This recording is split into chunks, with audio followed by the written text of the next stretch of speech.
Okay, we are here at the second floor. Ako lang mag-isa dito. Still here at Macau Maritime Museum. Built in June 24, 2020. They were colonized by Portuguese. Kaya Espanyol yung kanilang salita. Acto de entreguera de esquadra do celebre quandilo campaucal que teve lugar. Feverbio de Isio Bon Buquet Tigris na entrada de Cantao. Yan. Yung mga Portuguese. Mga sumakop sa kanila.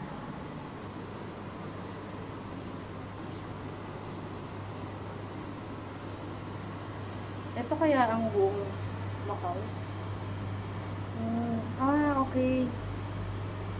The strongest attempt to conquer Macau was made on June 24. Birthday din uli ni ate.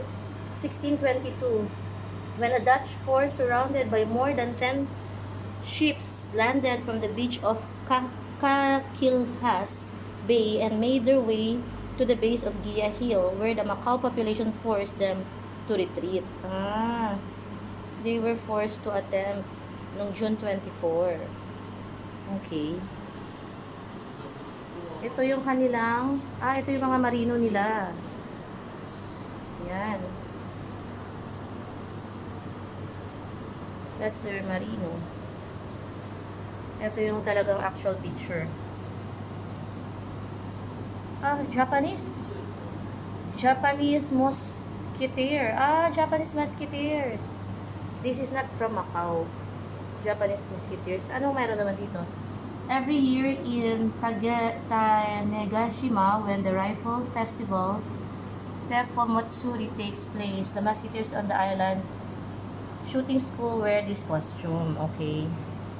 It's a festival.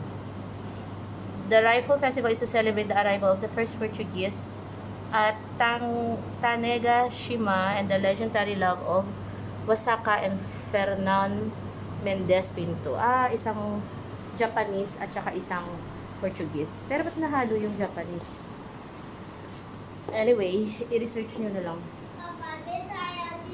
So yan. Wow. Ito kasi good.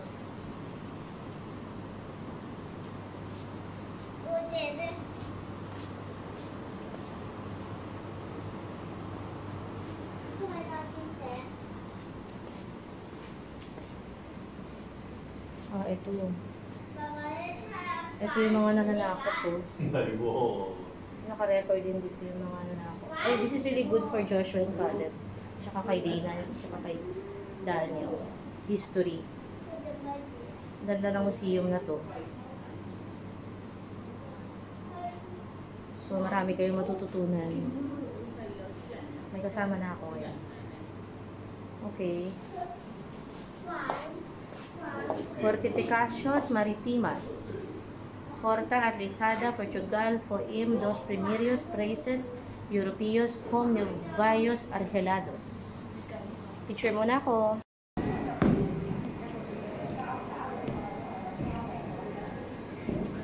Welcome to Macau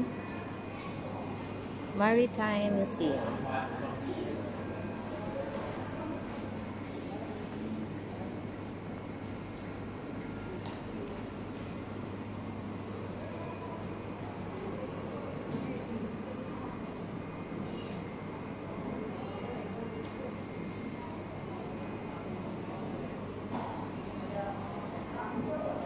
It's until third floor, ground, first, and second.